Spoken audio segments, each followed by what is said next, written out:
میں کسی اور کا دخل نہیں، ہمارا دخل، ہمارا دخل۔ ان حالات کو ہم نے پہنچایا یہاں تک، ہم کسی اور کو الزام خود دے رہے، ہم دیتے نہیں وہ فلاں وہ یو پی میں اور دلی میں، کچھ نہیں، کسی نے حالات یہاں تک نہیں پہنچائے، یہ ہمارے اعمال نے حالات یہاں تک پہنچائے۔ اب غور کیجیے گا، ابھی ہنوانی مسجد رہ گئی، ایک ہنگامہ،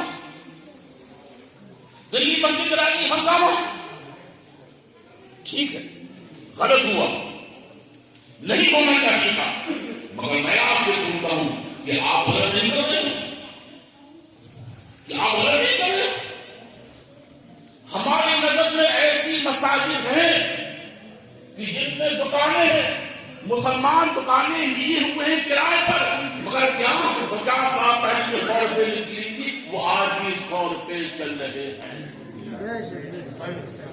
بے شک بے شک۔ بتاؤ کہیے مسجد کا حق نہیں مان رہے؟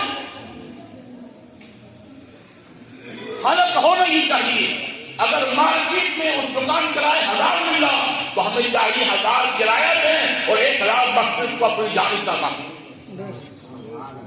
تو کیا ہم اپنے مسجدوں سے اچھا سلوک کرتے ہیں؟ کیا اپنے مدرسوں سے اچھا سلوک کر رہے ہیں؟ نہیں، اگر وہ غلط کر رہے ہیں تو پہلے ہم غلط کر رہے ہیں۔ اور آج میں آپ سچ کروں، آج ہماری نظر میں شہروں کے دیہاتوں کے بہت سے قبرستان ایسے ہیں کہ جہاں 30 سال پہلے میں نے قبر دیکھی تھی، آج وہاں بلڈنگیں بنی کھڑی ہوئی ہیں۔ کون ذمہ دار ہے دادا؟ کیونکہ سب نے چلوا دیا، ہم تو بعد میں چلایا، ہم 30 سال سے ہی کام کر رہے ہیں، ہم نے اپنے قبرستان ختم کر دیے، جو ہے اس میں کرکٹ میدان بنا کے رکھ دیا۔ ان حالات کے ذمہ دار ہم ہیں، کوئی دوسرا نہیں، کوئی دوسرا کوئی ہاتھ کوئی ذمہ دار نہیں، موقع ہم نے دیا اپنے اعمال سے۔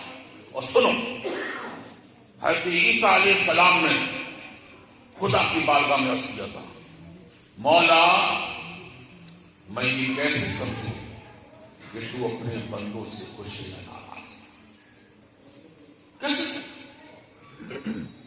تو اللہ فرمائے گا، عیسیٰ جب میں اپنے بندوں پر اچھے حاکم مقرر کروں تو سمجھ لینا میں اپنے بندوں سے خوش ہوں، اور جب اپنے بندوں پر ظالم و جابر حکمراں مسلط کر دوں تو سمجھ لینا کہ میں اپنے بندوں سے ناراض ہوں۔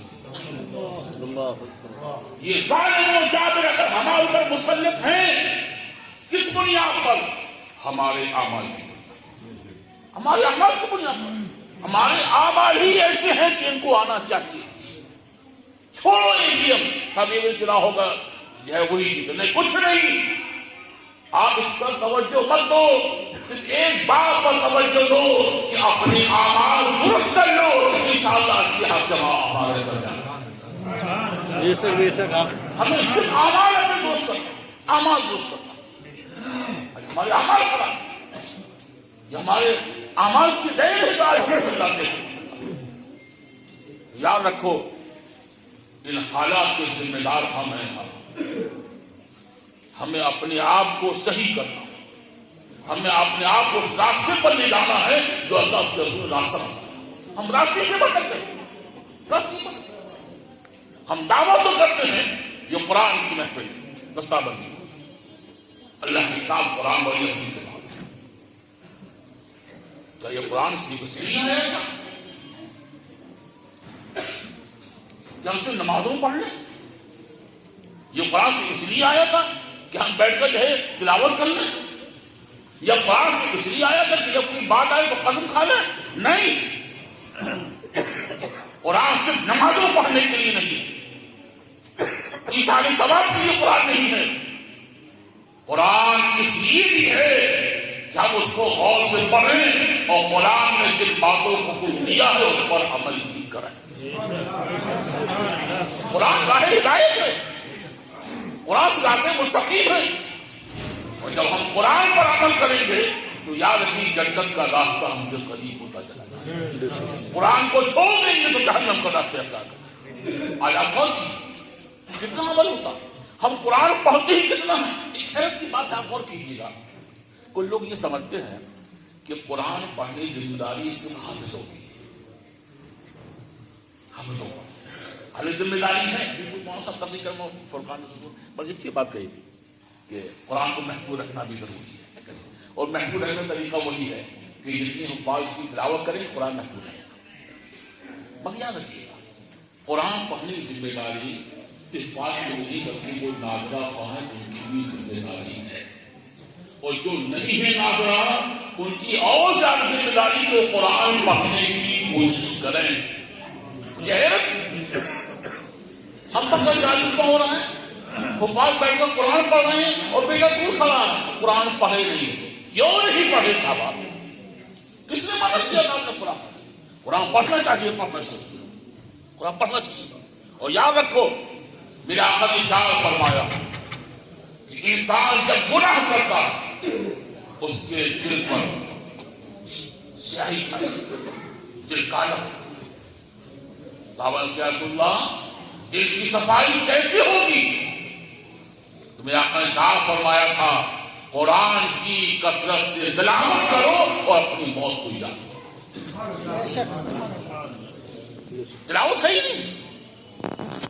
کچھ لوگ صرف رمضان میں قرآن پڑھتے ہیں حالانکہ روزانہ پابندی کے ساتھ کم سے کم 1 رکوع 2 رکوع پڑھنا چاہیے کم سے 12 بجے پڑھنا.